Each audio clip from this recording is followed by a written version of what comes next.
That's a long time to be out of a sport that as young as MMA, which is evolving all the time. Every year the sport changes, and the belts tend to change hands very, very quickly. So when George started talking to me about the idea of, okay, I want to come back. I think I've still got come back. I want to come back. There's a desire, a passion. My point to him was, first off, you sure you really want to do this? Like, the last 2 fight camps was tough. You didn't seem to have the same kind of drive as you used to have. You sure you want to do this? Is this like a middle-aged fantasy here you're going through here? And he said, no, I feel this. I want to come back. So my question to him was, if you're going to come back, are you just going to do the same thing? You're just going to come back to welterweight and do what you always did, which is come out and beat the best welterweights and just hold the title? You're just going to be doing the same thing. I thought, if you're going to come back, let's do something significant, something you haven't done before. And so the way I put it to him was, what are the 3 most persistent criticisms you always hear about George St. Pierre? Number 1, you never fought up a weight class. You never went up. Number 2, you fought so tactically sound, with such an emphasis on strategy and techniques or what have you, that matches could become dull. That the average fan was like, well, yeah, he's winning easily and it's dominant, but doesn't do it for me. It's not exciting. There's no drama in the fights. Okay. So you had this idea that on the one hand, he was very technically sound, strategically deep, but the fights weren't as exciting as they ought to be. The idea that he'd never gone up a weight category. And the 3rd most persistent criticism, he didn't finish fights. Okay, he was a very skilled fighter. He wasn't finishing fights. So my point to him was, okay, if you're going to come back, let's do it in a way where you address those 3 things. Okay, George is always concerned about his legacy as a fighter. And if there were 3 persistent criticisms of George St. Pierre's legacy, it was those 3 things. You're not finishing fights, you never went up a weight class, and you're too tactical. Okay, you're not providing the drama that a fight should. So I said, let's change things. We got, in that 4 years, previous to that, whenever I was training George, I was training him for a fight. He was going to fight. He's fighting Nick Diaz. He's fighting Carlos Condit. He's fighting, whoever. And it was always getting him ready for a fight. You're fighting Matt Hughes in 2 months. Let's get ready. Now you're retired. I'm not going to train you to fight some dude. I'm going to train you in jiu-jitsu. Freddie Roach is going to train you in boxing.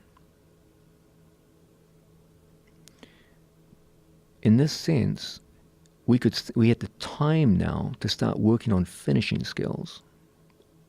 A significant change occurred where my primary emphasis in training George in that 4-year layoff was in submissions. Now, happily, that happened at what time? The time the squad was coming out. So I had a group of some of the best submission peoples in the world for George to work with. So his submissions started getting better. Suddenly, George St. Pierre, if he got on your back, is a problem. He's submitting people in the gym. I could run off some names. I won't do it because it's not the thing to do, but I could run off some names of people he submitted in the gym that would shock you, like well-known jiu-jitsu people. And for the first time, our primary emphasis wasn't on grapple boxing, it was submission. Freddie Roach was working on the mechanics of punching. George always had good in-out movement. He always had like that karate movement, the ability. He always had a strong jab. But now he's teaching him how to sit on a punch. Suddenly George had a left hook. Okay, a guy who can integrate left hand between jab and left hook, that's a dangerous man. Okay.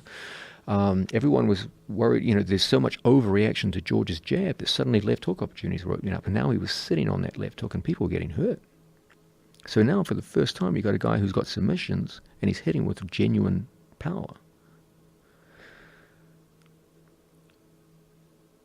As he came back, there was a question of who's going to be the opponent. And the next thing I said is, well, you never went up a weight division. Go up to 85.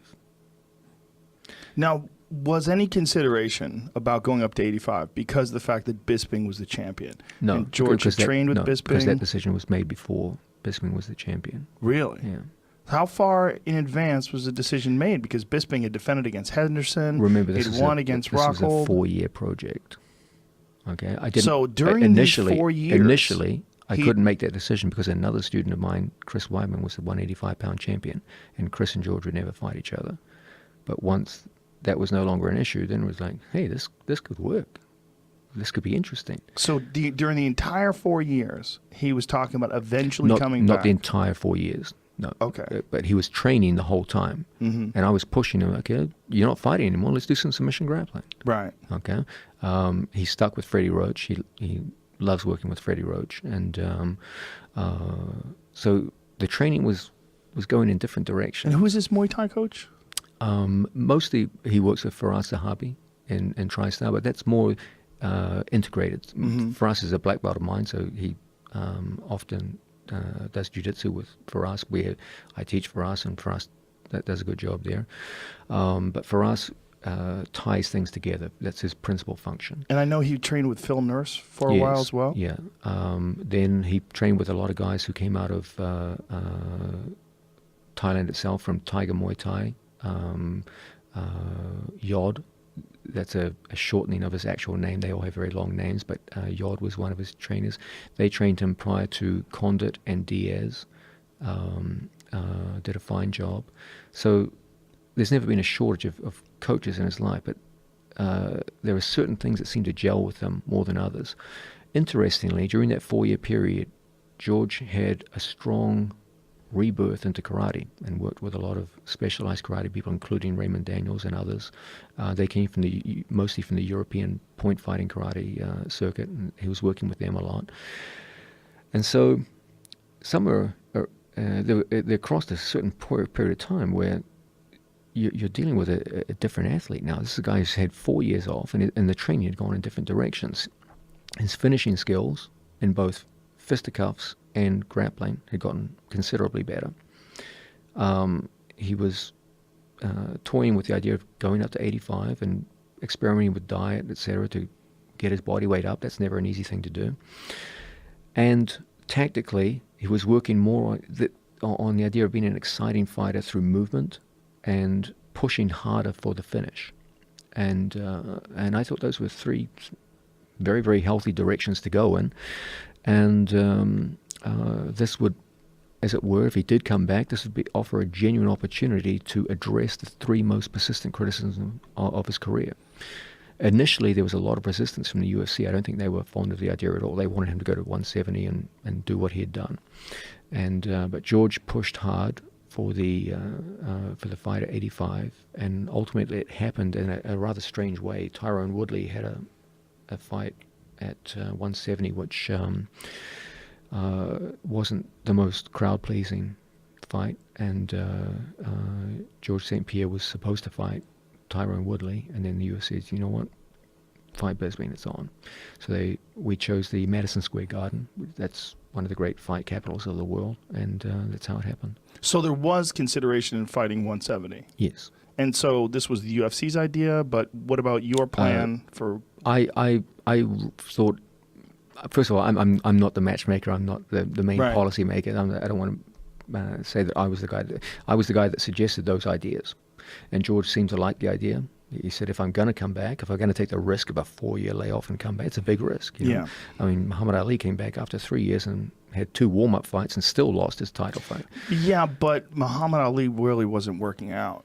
That was when the Vietnam War thing had happened. Yeah, he was